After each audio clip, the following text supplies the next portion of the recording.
Et je voudrais partager avec vous la parole de Dieu avec le temps qu'il me reste. Et on va juste prier, si vous voulez bien, que Dieu nous aide et que cette parole nous parle aussi, nous inspire et nous défie.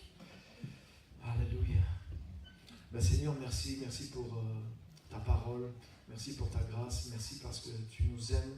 Merci pour cette église. Seigneur, tu l'as pensée, tu l'as voulu. Et si elle s'est établie, ce n'est pas par des moyens humains, même si on a travaillé, mais c'est parce que ta grâce était là, Seigneur. Et tu nous as permis d'établir ces deux églises ici.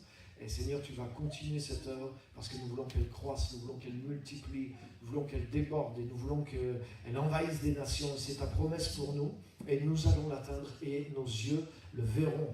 Et je te remercie pour ça. Merci de bénir, d'encourager ton peuple parce que nous sommes un.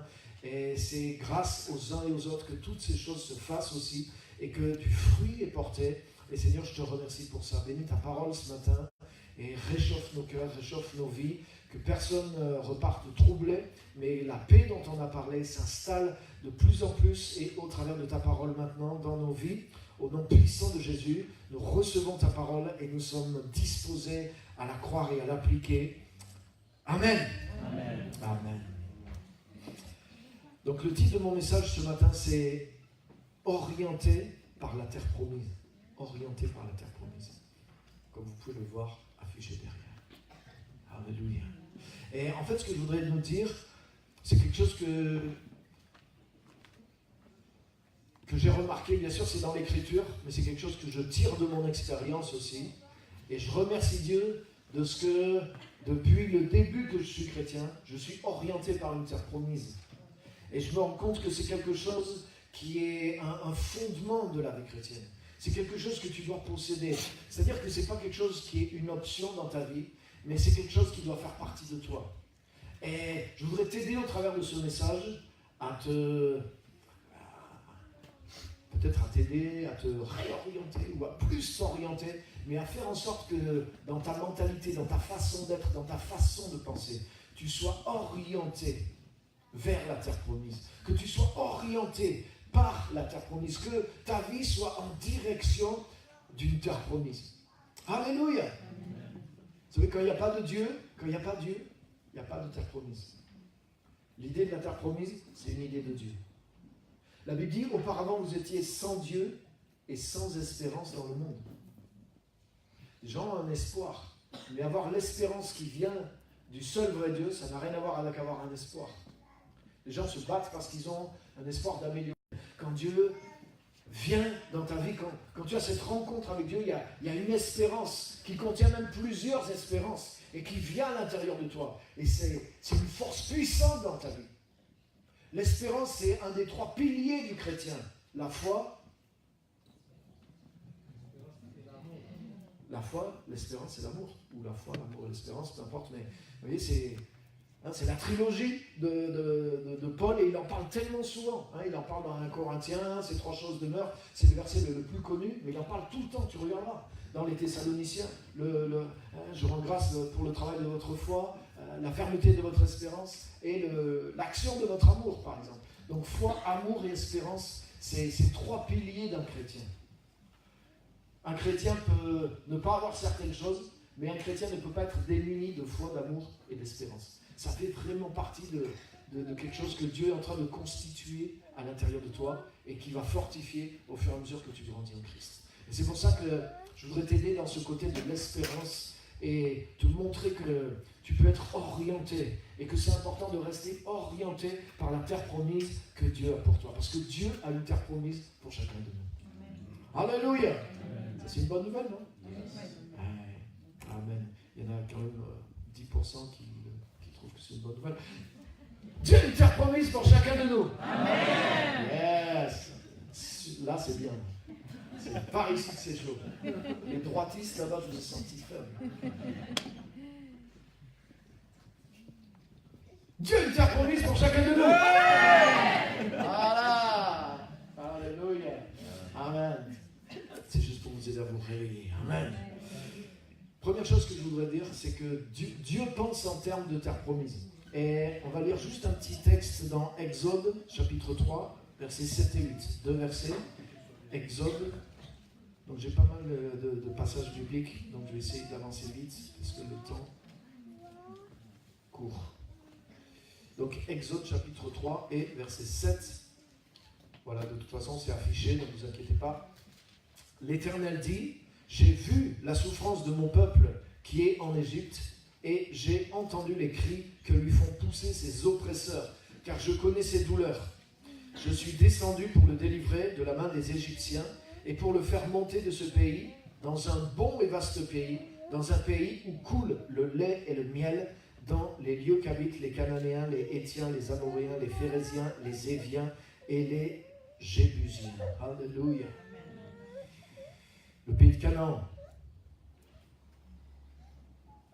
Pendant qu'ils étaient dans l'esclavage, pendant qu'ils étaient en Égypte, Dieu dit, je veux les faire sortir d'Égypte, j'ai vu leur douleur, mais l'idée de Dieu était déjà plus loin. C'était pas juste, je les retire tout de suite de la souffrance, mais je les retire de la souffrance pour les amener dans un pays dans lequel coule le lait et le miel. Alléluia. C'est-à-dire que pendant que toi tu es en train de souffrir peut-être et tu vois que ton problème, comment sortir de ta souffrance, Dieu pense en termes de terre promise pour toi. Alléluia. Et tu sais quoi? Avant que le peuple d'Israël soit en Égypte, Dieu avait déjà acheté la terre promise pour eux. Des dizaines et des dizaines d'années avant, Dieu avait déjà donné la terre à qui? À Abraham, leur ancêtre. Et il avait dit, tu vois, toute cette terre, et il avait donné les bornes, les limites de la terre. Et il avait dit, parcours le pays. Parce que tout ce que tu vois, je te le donne et ça sera ta possession. Et Abraham s'est déplacé dans tout ce pays, il a bâti des tentes, il a creusé des puits, il a mis son nom, il a mis son tombeau, il a mis sa marque spirituelle et physique, et le terrain était déjà possédé par la foi par Abraham. Et quand les descendants de Jacob ont été 70 environ personnes se réfugier en Égypte lors de la famine, le terrain était déjà là pour eux. Dieu pense en termes de terre promise. Alléluia. Alléluia. C'est sûr que pour ceux qui ont passé tout leur temps en Égypte, ils ont vu ça. Et ça a été quelque chose de difficile et de traumatisant. Mais tu sais quoi? Avant, Dieu pensait en termes de terre promise. Et après, Dieu pensait en termes de terre promise. Le temps de l'esclavage est long quand on est dedans. Mais si tu regardes le temps où le peuple a vécu dans la terre promise et le temps de l'esclavage, tu vas te rendre compte que c'est une petite période. Et c'est ce que je voudrais te dire. Je voudrais te dire que même si tu vis des moments difficiles, n'enlève pas la pensée de la terre promise de ta tête. Ne laisse pas le temps où tu séjournes en Égypte enlever la terre promise à l'intérieur de toi. Parce que ça, c'est ce que l'ennemi veut faire. Il veut que tu n'aies pas la vision de la terre promise. Si tu n'as pas la vision de la terre promise, ça va être difficile de sortir d'Égypte. Parce que tu vas dire, c'est ce qu'il y a de meilleur. C'est dur, mais je n'ai rien d'autre. Je n'ai pas d'autre choix. Non, Dieu a inculqué une vision de la terre promise dans ses enfants et dans son peuple. Alléluia. Amen. Tu sais, pendant qu'ils étaient en Égypte, pendant qu'ils étaient au désert, Dieu a parlé à Moïse. Et Dieu lui a dit, voilà, tous les 7 ans, vous laisserez la terre se reposer. Quand les arbres fruitiers, vous en mangerez pas la première année, vous en mangerez pas la 3e année. Tu sais qu'est-ce que Dieu faisait? Dieu les faisait rêver. Moi, quand j'ai lu ça, je me dis, mais pourquoi Dieu leur a donné tout ça pendant qu'ils étaient dans le désert, pendant qu'ils étaient en Égypte? Dieu leur a donné toute la loi. Dieu leur a donné tous les détails de ce qu'ils devaient faire tous les 7 ans. Tu construiras des villes de refuge, tout ça. Ils auraient pu dire, mais attends, on s'en fiche, pour l'instant, on n'a même pas commencé à conquérir le pays de Canaan. Tu nous diras ça plus tard. Non, non. Pourquoi? Dieu a installé une vision à l'intérieur d'eux. Dieu faisait vivre la terre promise à l'intérieur d'eux pour qu'ils commencent à saisir ce que Dieu voulait faire pour eux. Dire, mais on mangera des fruits. Mais on fera comme ça. Mais on n'aura pas le droit de garder la terre. Tous les 7 ans, on devra libérer ceux qui travaillent pour nous. Tous les 50 ans, il y aura le jubilé. On devra rendre les esclaves. On devra rendre la terre. La terre appartiendra à Dieu. Ça va être comme ci, ça va être comme ça. Le rêve que Dieu avait conçu pour la terre, dans tous les détails, Dieu leur avait donné avant qu'ils mettent le pied dedans. Parce que Dieu pense en termes de terre promise. Dieu est un Dieu d'espérance, alléluia.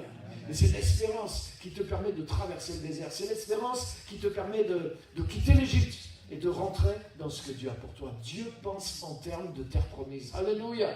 Les choses que tu traverses aujourd'hui ne sont pas éternelles. Les difficultés dans lesquelles tu es aujourd'hui ne sont pas éternelles. On a tous passé par des moments où on a eu l'impression que tout était fini quand on était dans ces moments-là. Mais regarde aujourd'hui. On est sorti de ces moments-là. Et ces choses-là sont finies. Mais nous allons continuer. Alléluia. Et tu sais quoi? La terre promise est devant toi. La terre promise que Dieu a prévue pour toi, elle est devant toi. Quand Josué a conquis le pays, Dieu a dit à Josué, prends, voilà la carte du pays, divise-la en 12. Ils ont dit, telle partie c'est pour telle tribu, telle partie c'est pour telle tribu, telle partie c'est pour telle tribu, telle partie c'est pour telle tribu. Et chaque tribu doit conquérir sa part d'héritage. Chaque chrétien a une part d'héritage. C'est écrit dans Éphésiens chapitre 1, que Dieu ouvre les yeux de vos cœurs pour que vous puissiez voir la part d'héritage que vous avez en Jésus-Christ. Tu as une terre promise, tu as une part d'héritage. Tu n'es pas juste dans le collectif. Oui, si on rassemble ce que chaque tribu possède, ça fait le territoire d'Israël. Si on rassemble l'héritage de chaque enfant de Dieu, ça fait ce que l'Église doit posséder parmi les nations. Mais chacun de nous avons un héritage, nous avons une espérance et nous avons une terre promise. Alléluia. Le Dieu qui t'a sorti de l'esclavage te laisse pas en dehors de l'esclavage. Bah maintenant, voilà, ça va mieux pour toi. Je t'ai dépanné, appelle-moi quand tu auras besoin de moi. Non, il t'a sorti d'Égypte pour t'amener en Canaan. Il t'a sorti de l'oppression pour t'amener dans un pays dans lequel coule le lait et le miel. Quelque chose que tu dois conquérir. Quelque chose qui porte du fruit, quelque chose qui est une bénédiction pour toi, mais qui est une bénédiction pour d'autres. Quelque chose que tu vas vivre, mais que tu vas pouvoir léguer, que tu vas pouvoir transmettre à d'autres aussi. Alléluia! C'est pour ça que Dieu ne voulait pas qu'ils possèdent la terre égoïstement, indéfiniment, toutes les 50 ans. Tout ce que tu possédais, revenez dans la mise, revenez aux autres. Dieu leur avait dit non. C'est de moi qui sont les serviteurs.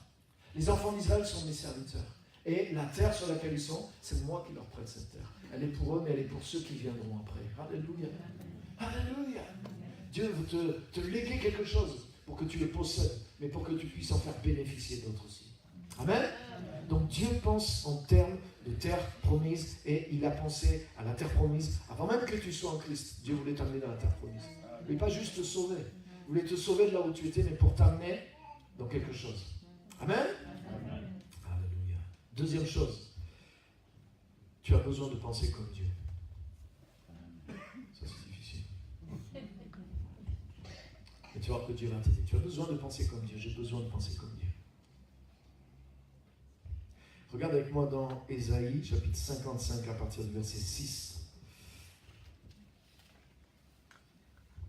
Ah, c'est affiché. Précieux. Cherchez l'Éternel pendant qu'il se trouve, invoquez-le tandis qu'il est prêt. Regardez bien, faites bien attention. Que le méchant abandonne sa voix et l'homme d'iniquité ses pensées. Je stabilote le mot voix et le mot pensée. Que le méchant, donc le méchant c'est pas que l'autre. Le méchant c'est celui qui ne fonctionne pas avec Dieu. Donc on a tous en nous une part de Tennessee et on a tous en nous une part... Et on a tous en nous une part de méchant aussi. Hein? Voilà. Donc, que le méchant abandonne sa voie, l'homme d'iniquité ses pensées, qu'il retourne à l'Éternel, qui aura pitié de lui, à notre Dieu, qui ne se lasse pas de pardonner. C'est puissant. Tu n'as pas l'impression des fois que tu fatigues Dieu quand tu lui demandes X fois pardon pour la même chose? Mais Dieu ne se lasse pas de te pardonner. Parce que le sang de Jésus a coulé pour tous les péchés que tu as commis et même ceux que tu n'as pas commis. Parce que Jésus est mort avant que tu sois né. Jésus est mort avant que tu pêches. La solution à ma vie existait avant que je commence mes problèmes. Alléluia. Alléluia. Donc, le sang de Jésus est quelque chose de plus fort que mes péchés. Ce n'est pas mes péchés qui triomphent de la grâce. La Bible dit que la grâce triomphe du péché. Donc si tu vois tes péchés comme quelque chose de grand, dis-toi que la grâce est plus grande encore. Parce que là où le péché a abondé, la grâce surabonde. Alléluia. Donc Dieu est comme ça. Et il va triompher de toi. Alléluia. Il est plus fort que toi. Il est plus fort que ta méchanceté. Verset 8. Car mes pensées ne sont pas vos pensées, et vos voix ne sont pas mes voix, dit l'Éternel. Ça, c'est le thème. Autant les cieux sont élevés au-dessus de la terre, tu peux y aller. Autant mes voix sont élevées au-dessus de vos voix, et mes pensées au-dessus de vos pensées. Jusqu'au verset 11. Comme la pluie et la neige descendent des cieux et n'y retournent pas sans avoir arrosé, fécondé la terre, fait germer les plantes sans avoir donné de la semence au semeur et du pain à celui qui mange, ainsi en est-il de ma parole qui sort de ma bouche, elle ne retourne point à moi sans effet, sans avoir exécuté ma volonté et accompli mes desseins. Alléluia. Regarde ce que Dieu dit. Il dit que le méchant, c'est-à-dire chacun de nous, l'homme naturel, il abandonne ses pensées et il change ses voies. Car mes pensées ne sont pas vos pensées, et mes voix ne sont pas vos voix. Autant les cieux sont élevés au-dessus de la terre, autant mes voix sont élevées au-dessus de vos voix, et autant mes pensées sont élevées au-dessus de vos pensées. Il y a un lien entre les pensées et les voix. Les voix, c'est ce que tu fais, c'est ta conduite, c'est là où tu marches. Mais tes voix viennent de tes pensées. Et les voix de Dieu viennent de ses pensées. Pourquoi les voix de Dieu sont au-dessus des nôtres? Parce que Dieu ne pense pas comme nous. Mais ça veut dire que si tu commences à penser comme Dieu, tu vas pouvoir marcher là où Dieu marche. Et c'est pour ça qu'il dit, abandonne ta manière de penser et change tes voix. Et le changement que je voudrais que tu fasses aujourd'hui, c'est que tu deviennes quelqu'un qui a la mentalité de la terre promise. Dans Éphésiens, il dit, auparavant, vous étiez sans Dieu et sans espérance. C'est-à-dire que le fait de, quand il n'y a plus d'espérance en toi, c'est que Dieu ne touche pas ta vie. Parce que même si tu es le plus désespéré des désespérés, si Dieu débarque dans ta situation, tu vas ressortir de là, l'espérance sera en toi. Parce que le contact avec Dieu te communique l'espérance. Regarde dans la Bible, il y a combien de fois des hommes de Dieu, des femmes de Dieu qui étaient désespérés? Combien de fois Abraham était désespéré? Il a dit, Seigneur, mais tout ce que tu m'as promis, rien n'est arrivé. Voilà, c'est mon serviteur qui va hériter. Tu m'avais dit un fils, mais c'est mon serviteur qui va hériter. Dieu lui a dit non, c'est pas ton serviteur, c'est le fils dont je t'ai parlé. Et Dieu a dit, relève la tête, regarde les étoiles, compte les étoiles si tu peux. Telle sera ta descendance. Abraham crut en Dieu. Comment il a fait pour croire alors qu'il était désespéré? En un instant. Pourquoi? Parce qu'il a eu contact avec la présence de Dieu. Là où il y a Dieu, il y a de l'espérance qui vient. Donc tu as rencontré Dieu, tu vis avec Dieu, ne laisse pas le diable enlever ton espérance. La Bible dit, gardez fermement votre espérance, parce qu'il y a une grande rétribution qui est attachée à cette espérance. Alléluia! Ne perds pas l'espérance, parce que là où il y a Dieu, il y a de l'espérance. Quand il y a de la vie, il y a de l'espoir, c'est vrai. Mais quand il y a Dieu, il y a une certitude, il y a une espérance, il y a une vraie terre promise qui est devant toi. Si tu as Dieu dans ta vie, tu vas vers une terre promise. Même si tu traverses le désert, même si Pharaon, même si tu sens l'odeur des chars de Pharaon derrière toi, même si les flèches des chars de Pharaon sont en train de pleuvoir sur toi, la seule question c'est, est-ce que tu cours dans le bon sens? Si tu cours en direction de la terre promise, je ne me fais pas de soucis pour toi. Les flèches ne t'atteindront pas. En tout cas, les flèches ne t'empêcheront pas de traverser. Alléluia! Parce que Dieu est un Dieu d'espérance. Dieu est le Dieu de la terre promise. Et Dieu te conduit par l'espérance qu'il met à l'intérieur de toi. Et c'est important pour toi de rester ferme dans cette espérance-là. Si tu penses d'une manière divine, tu vas pouvoir marcher dans les voies de Dieu. Si tu prends l'espérance de Dieu, ça veut dire qu'elle va te conduire sur le chemin de Dieu. Si tu penses comme Dieu, tu marches dans ses voies. Si tu penses comme un homme, tu vas marcher dans des voies humaines. Et la solution, il nous dit, comme ma parole, il dit comme la neige, elle ne descend pas du ciel sans avoir fait un travail de fécondation, sans avoir porté son fruit. Ainsi en est-il de ma parole qui sort de ma bouche. Comment tu vas penser comme Dieu? En prenant la parole qui descend du ciel. Si tu te nourris, si tu nourris ta façon de penser de la parole qui vient de Dieu,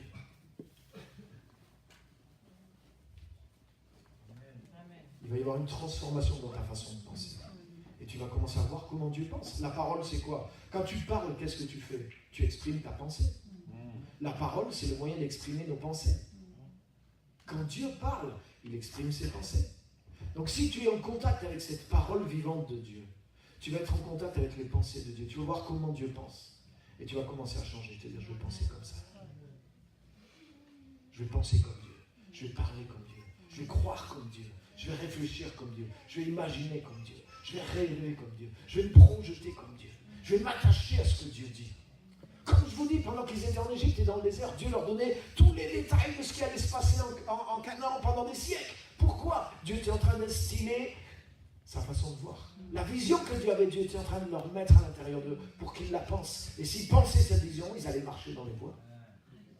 Alléluia! Amen. Ils commençaient à penser en termes de terre promise. Pourquoi il y en a certains qui ont réussi à aller jusque dans la terre promise? Parce qu'ils avaient cette vision. Regarde ceux qui voulaient retourner en arrière, tu sais à quoi ils pensaient? Ils pensaient aux oignons et aux marmites de l'Égypte. Autrement dit, dans leur rêve, dans leur vision, ils ne pensaient pas terre promise. Ils pensaient la gamelle du chien qu'on nous donnait en Égypte. Ils disaient, c'était quand même mieux que cette manne. Ils ont commencé à se plaindre de Dieu. Mais ils n'avaient pas la vision. Josué et Caleb, ils avaient la vision de la terre promise. Ils ont vu la terre promise, ils ont dit, mais il y a des fruits. C'est exactement ce que Dieu nous a dit quand ils ont vu. Ils ont dit, mais ça correspond à tout le rêve que Dieu nous a donné. Allons-y, on va les bouffer. Ils étaient chauds. Alléluia. Amen. La parole de Dieu t'aide à changer ta façon de penser. Si tu penses avec le Saint-Esprit et la parole de Dieu, tu as la parole qui descend du ciel. Je dirais que la Bible, c'est la parole de Dieu qui est sur terre, quelque part. Mais si tu prends cette parole avec le Saint-Esprit, cette parole devient vivante pour toi. Quand Jésus dit, l'homme ne vivra pas de pain seulement, il n'a pas dit, l'homme ne vivra pas de pain seulement, mais de la Bible. Non. Non, de toute parole qui sort de la bouche de Dieu. Bien sûr, il fait référence à la Bible, et même ce verset est un verset du Deutéronome, vient de la Bible. Mais il est en train de dire qu'il faut que, quand tu lis ta Bible, la parole sort de la bouche de Dieu. Et c'est l'Esprit Saint qui fait ça. L'Esprit de Dieu qui est avec toi, l'Esprit Saint qui est avec toi. Il veut te donner cette parole qu'on appelle cette parole Réma, cette parole qui sort de Dieu, du cœur de Dieu pour toi, qui devient vivante à l'intérieur de toi. Et ça, c'est ce qui se passe dans ton culte personnel, c'est ce qui se passe dans ta relation avec Dieu. Alléluia. Tu peux recevoir la parole qui sort de la bouche de Dieu. C'est cette parole-là. Cette parole qui sort de ma bouche. Donc, elle te nourrit. C'est pas juste de la farine avec de l'eau, c'est du pain. Alléluia. Elle te nourrit et elle te transmet la pensée de Dieu. Et tac, il y a une révélation en toi. Il y a un changement en toi. Tu commences à voir ce que Dieu voit. Tu commences à comprendre ce que Dieu voit. Tu commences à voir la terre promise. Et si tu intègres ça à l'intérieur de toi, ça va changer la manière dont tu vas orienter ta vie. C'est sûr. Si tu sais que la terre promise, elle est réelle, qu'elle est de Dieu et qu'elle est pour toi, et que si tu te bats pour y aller, que tu en fais ta destination et que tu fais ce qu'il faut pour y aller, tu vas l'atteindre, mais ça change ta vie. Alléluia. Alléluia. Donc c'est cette parole de Dieu qui a le pouvoir de changer ta pensée. Et si ta pensée change, tes voies vont changer. Que le méchant abandonne ses pensées, qu'il abandonne ses voies. Car mes voies ne sont pas vos voies, parce que mes pensées ne sont pas vos pensées. Mais si mes pensées deviennent vos pensées, alors mes voies deviendront vos voies. Alléluia. Alléluia. Amen. C'est par la parole, cette parole qui sort de la bouche de Dieu, qui vient sur toi, te révèle comment Dieu pense. Dieu pense en termes de terre promise. Alléluia. Prochaine fois que tu te prends à désespérer, tu sais que la tendance humaine, c'est désespérer. Moi, quand je me lève le matin, si je laisse fonctionner tout seul dans ma tête, ça désespère. Je sais pas toi, il y a peut-être des gens qui sont un naturel gai, enthousiaste et optimiste. Moi, les gens me disent ouais, toi, tu es toujours optimiste, mais viens dans ma tête. C'est pas la première chose qui sort. Je suis pas un optimiste, je suis un enfant de Dieu qui renverse les forteresses tous les jours et qui, à la place des forteresses, se nourrit de la pensée de Dieu. Et je veux vivre dans une mentalité de foi et d'espérance parce que je veux vivre dans l'esprit et non pas dans la chair. Tu sais, la pensée de la chair, elle est inimitié contre Dieu, elle est ennemie de Dieu. Ça veut dire que ta pensée naturelle, elle ne te portera pas vers la pensée de la terre promise. Elle te dira, ouais, c'est pas vrai, ça marche pas, c'est des censurés. Et j'ai essayé une fois, au moins les oignons de l'Égypte, hein. C'est une sécurité. Ça, c'est la pensée naturelle qui te dira ça. Ne risque pas ta vie pour ces bêtises. Hein, de quoi tu vas avoir l'air si tu pries pour lui et que rien ne se passe. Le seul risque que tu as, c'est qu'il soit guéri. Si jamais il ne se passe rien, il est au même temps qu'il était avant que tu pries. Tu vois, mais c'est vrai. Tu vois, ta façon de penser n'est pas la bonne. Alléluia. Et on doit penser en termes de terre promise. Change tes pensées et tu vas dans les voies de Dieu. Alléluia. Amen.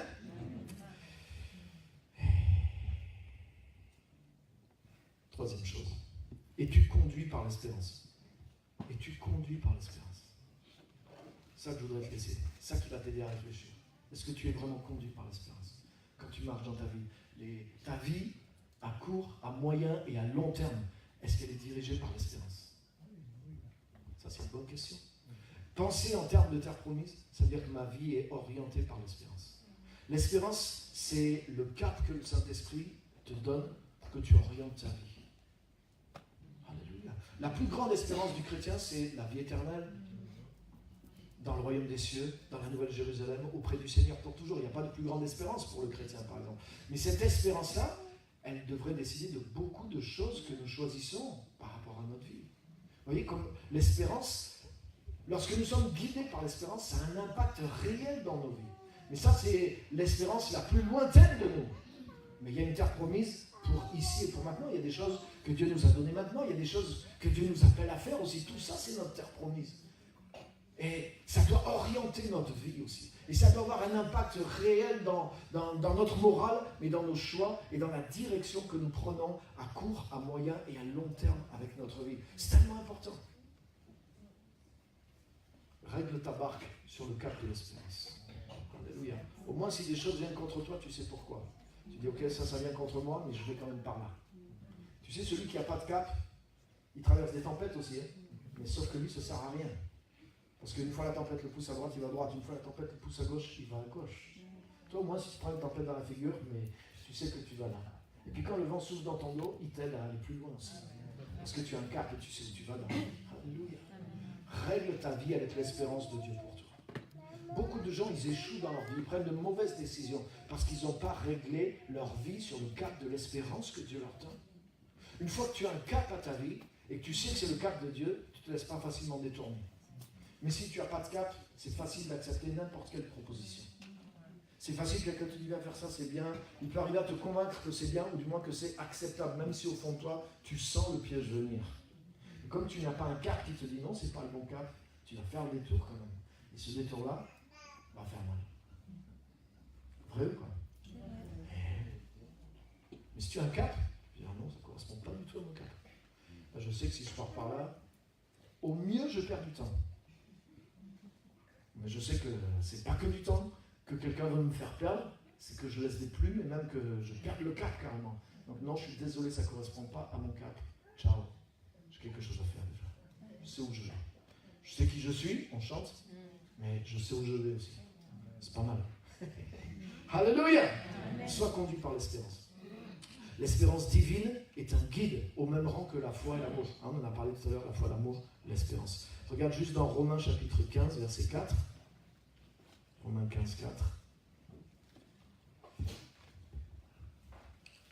Or, tout ce qui a été écrit d'avance dans la Bible, les Écritures, l'a été pour notre instruction, afin que par la patience et la consolation que donnent les Écritures, nous possédions l'espérance. Alléluia. Au contact de la parole, l'espérance que Dieu a pour toi, pour ce temps et pour celui d'après, va se bâtir à l'intérieur de toi. Regarde le verset 33 aussi. Toujours le Romains 15, verset 33. Ah non, je me suis trompé. Verset d'avant peut-être. Non plus. Non plus. Non, c'est pas grave. Ça ne devait pas être Romain. C'est pas grave. En tout cas, c'est une conclusion de Paul où il dit que vous abondiez en espérance par la puissance du Saint-Esprit. C'est dans la Bible, je vous garantis, dans le Nouveau Testament. Que vous abondiez en espérance par la puissance du Saint-Esprit. Donc ça veut dire que le Saint-Esprit fait abonder cette espérance à l'intérieur de toi. Ça veut dire que c'est un élément vraiment important qui va t'aider à t'orienter et à te guider. Amen. Amen. Est-ce que tu as la mentalité de la terre promise et que tu es guidé par l'espérance et tu conduis par l'espérance? Alléluia. Quatrième chose. Luc chapitre 9, verset 62. C'est un verset qui est pris des fois, qui peut être compris un peu négativement, mais je voudrais le montrer d'une façon positive. Luc 9, 62. Jésus dit ceci, celui qui met la main à la charrue et qui regarde en arrière est impropre au royaume de Dieu. Et en fait, le point que je veux dire avec ça, c'est que celui qui laboure, il regarde devant. Quand tu laboures, il faut regarder devant. Si tu laboures et que tu regardes derrière, mets ton sillon. Et que tu aies une charrue ou que tu aies un tracteur comme dans la plaine à côté de chez moi, là, c'est pareil. Quand tu regardes comment c'est labouré, ils regardent devant, les gars, quand ils labourent. Ils ne regardent pas derrière. Ou alors juste, ils regardent vite fait, mais voir si ça marche bien, mais ils regardent devant. Ça veut dire que celui qui laboure, dit Paul, il doit labourer avec l'espérance de voir la moisson. Celui qui laboure, il pense à la moisson. Il regarde devant, pas simplement tout de suite. Déjà, il doit regarder devant, mais ça veut dire qu'il doit regarder aussi qu'est-ce qui est devant. Et quand tu travailles pour Dieu, quand tu veux conquérir ta terre promise, il y a des choses que tu dois laisser derrière. Si tu regardes toujours derrière, tu ne peux pas labourer. Tu ne peux pas travailler, tu ne peux pas posséder ta terre promise. Pourquoi les enfants d'Israël, ils n'ont pas conquis la terre promise? Parce qu'ils regardaient tout le temps derrière. Pourtant, c'était terrible ce qu'ils ont laissé. Mais malgré ça, ils s'y accrochaient quand même. Ah, les oignons, oh, les concombres. Oh. Ils oubliaient qu'ils étaient assaisonnés de coups de fouet. Mais ils se sont rappelés du goût des concombres. Waouh, les concombres. À l'égyptienne. Sauce égyptienne. Il y a un peu de leur sang qui coulait dedans aussi, ça donne un petit coup aussi, c'était ça. Vous avez oublié ça. Au moment de labourer, c'est difficile. Ça veut dire que tu sais quoi, conquérir ta terre promise, ça demande un travail. Et si tu veux arriver, regarde pas derrière. Oublie ce qui est derrière toi. Et va de l'avant. Laboure, travaille pour aller. Sois orienté. Quelqu'un qui a une mentalité qui est orientée par les promesses de Dieu, qui est orienté par son espérance et qui laboure, c'est quelqu'un qui va moissonner. Ça, c'est sûr. C'est quelqu'un qui va moissonner, même s'il se rate une fois, il se rate 2 fois, il se rate 3 fois. La première année, il n'y a pas grand-chose, il ne sait pas comment faire, mais au bout de quelques années, tu sais, quand tu commences à faire ça, les gens, oh, ça ne sert à rien ce que tu fais. Comme le Scolarty, il y a combien de gens qui m'ont dit ça? Pourquoi tu te fatigues? Pourquoi tu arrêtes de voler? Regarde, tu travailles dur, tu ne gagnes rien du tout, regarde-nous. Nous, on a du shit, regarde. En un mois, on fait ce que tu fais en un an. Et on est cool, on ne fout rien. Ok? Aujourd'hui, ils ne sont même plus là. Ils ne sont même plus là. Même physiquement, certains ont disparu totalement. Donc, n'écoute pas les beaux cœurs. Regarde pas en arrière. Concentre-toi sur ce qui est devant. Si tu as l'espérance de Dieu, laboure. Travaille ta terre. La Bible dit, celui qui fait que parler, il est rassasié de pauvreté. Mais celui qui cultive son champ sera rassasié. C'est-à-dire, travaille dans le champ que Dieu t'a ouvert. Fais ce à quoi Dieu t'appelle. Travaille dans l'espérance que Dieu a mis devant toi. Avance, avance, avance, avance. Laboure jusqu'à ce que tu aies les fruits, jusqu'à ce que tu aies les résultats. Alléluia. Amen. Une fois que tu seras là, il y a des gens qui parleront moins. Mais ils seront loin derrière. Si tu prends ton temps à les écouter, que tu ralentis à chaque fois que quelqu'un te fait une remarque, tu risques de rester là où ils sont. Donc, ne reste pas là où ils sont. Va là où Dieu t'appelle. Alléluia. Celui qui laboure, regarde devant. Toujours. Philippiens chapitre 3, verset 12. Ça, c'est une technique mentale que nous livre l'apôtre Paul. Ça vous intéresse? Vous voulez rentrer dans la tête de l'apôtre Paul pour savoir comment il fonctionnait dans sa tête? Intéressant, non? Ah, c'est un beau modèle. Il dit, pour moi, je fais une chose. C'est ça, non? Non, excusez-moi. Ce n'est pas que j'ai déjà remporté le prix ou que j'ai déjà atteint la perfection, mais je cours pour tâcher de le saisir, puisque moi aussi j'ai été saisi par Jésus-Christ. C'est là. Frère, je ne pense pas l'avoir saisi, mais je fais une chose, oubliant ce qui est en arrière et me portant vers ce qui est en avant. J'aime bien. Oubliant ce qui est en arrière, ça veut dire c'est délibéré, je fais une chose. Je ne prie pas, oh Seigneur, aide-moi à oublier pendant que j'y pense. Non. Il n'y a même pas de prière là, tu as vu? C'est moi-même oubliant ce qui est en arrière. C'est-à-dire je suis délibéré, je fais l'effort d'oublier ce qui est en arrière. C'est quoi? On dira, tu sais, le passé est passé. C'est vrai. Le passé, on ne peut plus rien y faire. Il est enregistré, défini, on peut... Donc si on vit par rapport au passé, mais c'est contre-productif, forcément, quoi. Donc si ton passé te nuit dans ton présent, mais c'est que tu ne gardes pas la bonne attitude mentale. C'est fini de toute façon. C'est fini. Donc il faut enterrer tout ça et il faut aller de l'avant. Oublions ce qui est en arrière. Et j'aime bien, et il dit, et me portant vers ce qui est en avant. C'est pas, oh Seigneur, aide-moi à oublier, tu vois lui, comme il m'a fait mal, tu vois lui. Déjà, la prière, c'est un mémorial de tout ce que tu as fait.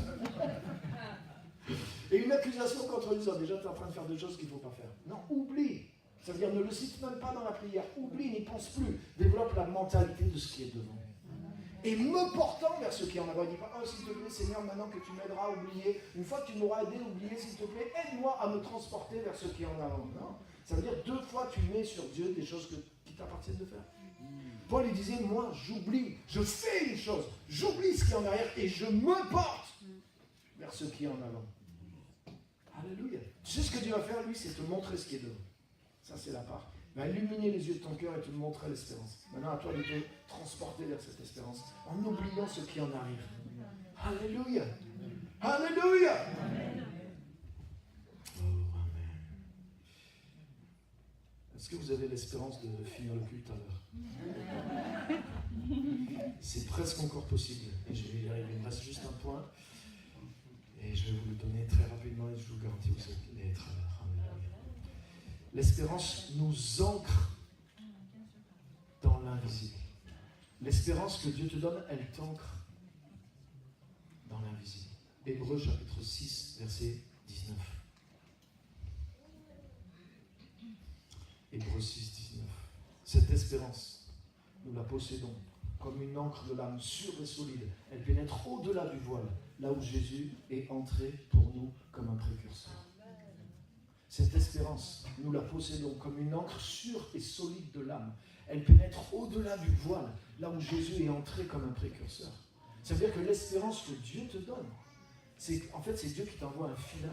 Dieu t'envoie un câble pour te relier là où il est déjà rentré pour toi. C'est-à-dire que c'est des choses sûres, c'est des choses que Jésus a gagnées pour toi, c'est des choses qui sont pour toi et qui sont dans le monde invisible. L'espérance, c'est ce qui te relie à ça.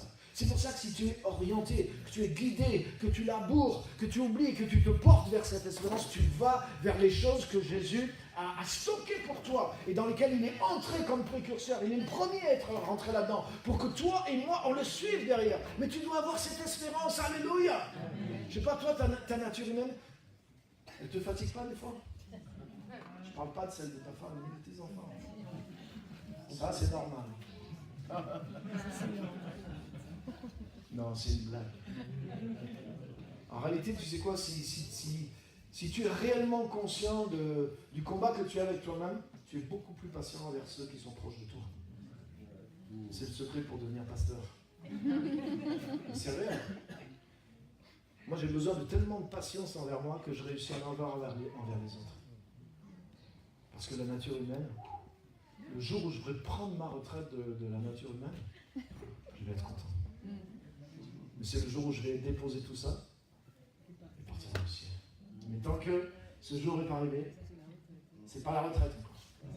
Donc il y a des choses avec lesquelles il faut lutter.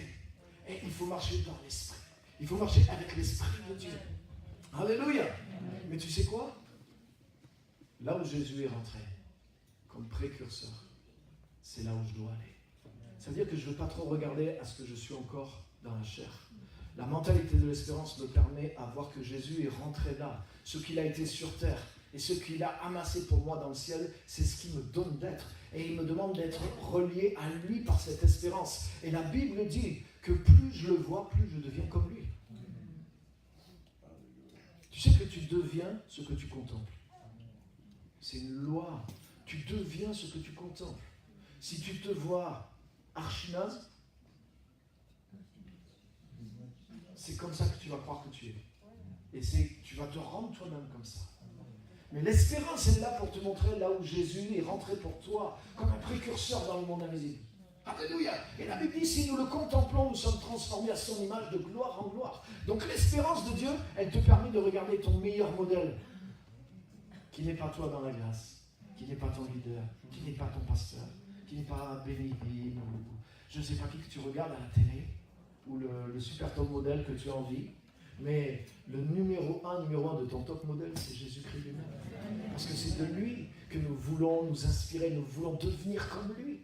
Et quand tu regardes Jésus dans l'esprit, mais quand tu regardes aussi dans les évangiles, tu as la promesse de ce que tu es en train de devenir si tu poursuis l'espérance qu'il a mis en toi. Quand Jésus a marché sur l'eau et que les disciples croyaient que c'était un fantôme, Pierre a dit, si c'est toi Seigneur, ordonne que moi aussi j'aille vers toi en marchant sur l'eau. Tu sais ce que ça veut dire? Ça veut dire que Pierre il avait compris que si Jésus le fait, je peux le faire. Et Jésus ne lui a pas dit tu dois croire ça. Mais Jésus lui a amené à penser comme ça. Mentalité. Il a dit si c'est... Le doute, c'est qu'ils n'étaient même pas sûrs que c'était Jésus. Ils ont cru que c'était un fantôme, ils ont cru que c'était un esprit qui marchait sur l'eau. C'est moi, n'ayez pas peur. Ok, on va faire un test. Si c'est vraiment toi, Seigneur, ordonne que j'aille vers toi en marchant sur l'eau. Donc pour lui, la question, c'était pas est-ce que je vais marcher sur l'eau ou pas, c'est est-ce que c'est Jésus ou pas. C'était ça la question pour lui. Mais ça veut dire qu'il avait enregistré fermement en lui, si Jésus le fait, je peux le faire. Ça veut dire que je suis en train de devenir comme Jésus. Jésus avait semé cette espérance réelle en lui, et il l'a fait. Et quand il a douté, Jésus a dit, mais pourquoi tu as douté? T'étais bien parti. Tu sais que tu es en train de devenir comme Jésus-Christ. Ne doute pas. Ne quitte pas ton espérance. Ta plus grande terre promise, c'est Jésus-Christ. Ma plus grande terre promise, c'est Jésus-Christ. Au-delà de tout ce que je vais faire pour lui, que j'ai envie de faire, c'est ma terre promise aussi. Mais ma première terre promise de ma terre promise, le sommet de ma terre, la montagne de ma terre promise, c'est de devenir comme Jésus. Pas une fois que je vais mourir seulement, une fois que je suis là. Plus je le vois, plus je deviens comme lui. Qu'est-ce qui me permet de le voir? C'est l'espérance qu'il a mis en moi de devenir comme lui. Et c'est la même chose. Alléluia, que Dieu te bénisse. On va se lever, on va terminer par la prière. Encouragez-moi, dites-moi que vous ne regrettez pas le dernier point. Alléluia. C'est juste l'entrée qui est en train de refroidir, mais c'était déjà froid, donc il n'y a pas de problème. On va remercier le Seigneur ensemble.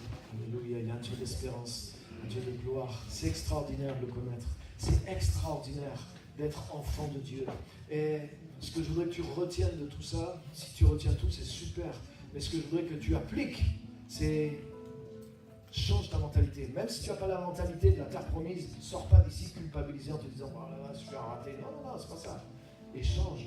Prends la pensée de Dieu et dis mais je vais travailler. Et je ne vais pas laisser ma pensée humaine me désespérer, me décourager. Je vais arrêter de penser de manière humaine. Mais je vais apprendre à penser de manière divine. Je vais apprendre à penser avec espérance. Je vais apprendre à penser les promesses de Dieu. Je vais apprendre à penser en termes de terre promise. Et je vais réorienter la direction de ma vie en vue de toutes les terres promises que Dieu a pour moi. Alléluia! Ça, c'est l'application que je voudrais que tu puisses avoir. Je sais que c'est un chantier peut-être, hein, mais commence-le. Dis pas simplement le message m'a fait du bien et pour l'oublier, mais applique ça. Change ta façon de penser. Fais la chasse à toute forme de découragement, de désespoir, parce que c'est faux, c'est pas l'idée de Dieu. Dieu ne t'amène pas au désespoir. Dieu va t'amener dans ce qu'il t'a promis. Alléluia. Donc continue de croire, continue d'espérer et garde la mentalité de la terre promise à l'intérieur de toi. Mais pour ce qui est à plus long terme aussi, oriente ta vie vers les promesses de Dieu. Sinon tu ne peux pas les atteindre. Si tu dis ah oui il va m'arriver ça, mais que tu prends de l'autre côté, tu ne peux pas. Celui qui laboure regarde droit devant lui. Il est orienté par la moisson qu'il doit avoir. Alléluia. Cette moisson que Dieu nous a promis. Seigneur, merci. Parce que tu nous conduis par l'espérance. C'est un pilier de la nature et de la vie d'un chrétien. Et l'Esprit de Dieu, la parole de Dieu travaille pour bâtir cette espérance ferme en nous et la détailler pour le plan que tu as pour nos vies. Je te remercie pour ça. Seigneur, aide-nous à renouveler notre façon de penser comme Paul, à nous-mêmes oublier ce qui est en arrière, volontairement, délibérément, et à nous porter vers ce qui est en avant. Parce qu'on a pris connaissance par le Saint-Esprit, par la parole de Dieu. Change, enlève les mauvais rêves, enlève les craintes, enlève les doutes, enlève les mauvaises imaginations que nous véhiculons, que des fois les autres susurrent dans nos oreilles. Et Seigneur, mets en nous, Seigneur, le pays promis, rappelle-nous, révèle-nous, Seigneur, ranime la vision de tes promesses dans nos vies, Seigneur, pour que nous soyons réellement conduits par l'espérance qui vient de toi, pour que nous puissions l'atteindre et en faire profiter d'autres noms puissants de Jésus-Christ. Amen. Alléluia.